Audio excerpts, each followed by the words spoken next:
Every time she walk by, every time she walk by, every time she walk by, I be like, there she go. Every time she walk by, I can see in her eyes. Shawty. Hi dolls, it's your girl Lexx and welcome back to my channel. So in my last Get Ready With Me video, you guys asked me to do a voiceover, so that is what I'm bringing for you today.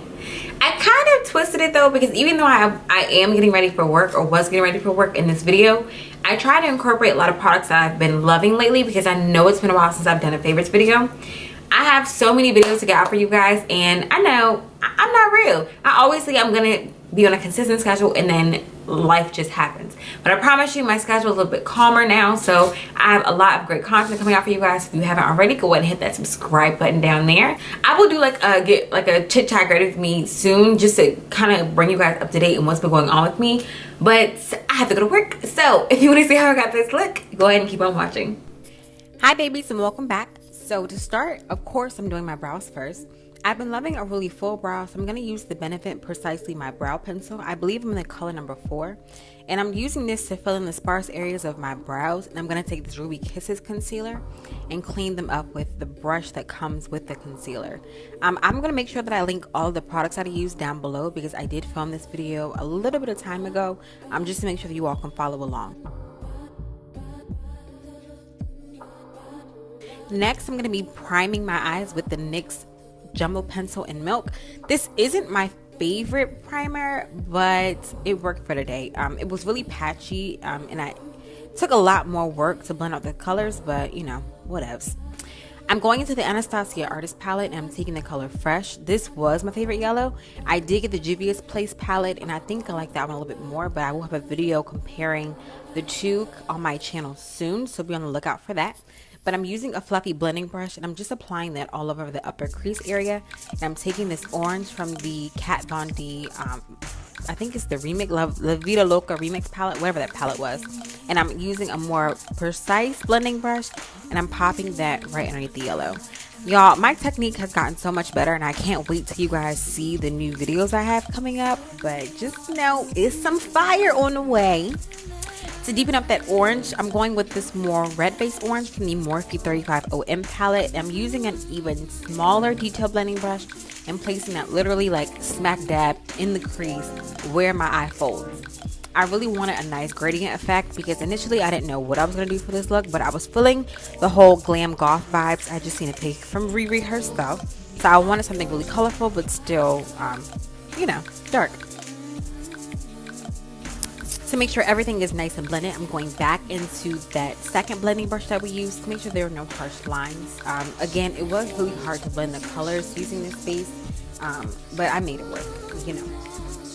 Now going into this deeper orange shade in that same palette, I'm placing that directly above the other one that we applied, just to add some more depth. I wanted to add depth without using black per se, so I'm just layering colors that are in the same color family but in different tones to give me that nice, you know, gradation effect, or gradient effect. Is gradation even a word? Now, I should have done a cut crease for this, but I didn't really know what I wanted to do, so I'm just taking some more of that milk on my eyelid, and I'm going to be using MAC Saucy Miss eyeshadow and packing that on the lid.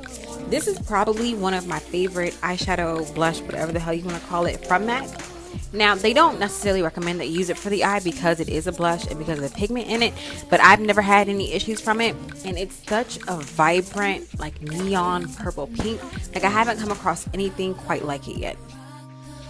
And to make sure there are no harsh lines, I'm going in with that same detail blender brush. It's from MAC. I'll put the brush in the description box because I can't remember off the top of my head. But I'm just going back to make sure that that's nice and smooth. And I'm taking Red Ochre from the Anastasia Beverly Hills Modern Renaissance palette. This is more like a red with a brown base. Again, it's going to give me depth without, you know, being black. For my skin, I'm going to start with these Hard Candy Hydrating Spray. This is like a hidden gem at the drugstore. If you have not tried this, what are you doing with your life? Not many people talk about it, but I'm trying to tell you it's amazing. I'm also going to use the Nivea Post Shave Balm. I'm mixing my Kat Von D Lock It Foundation with my MAC Strobe Cream.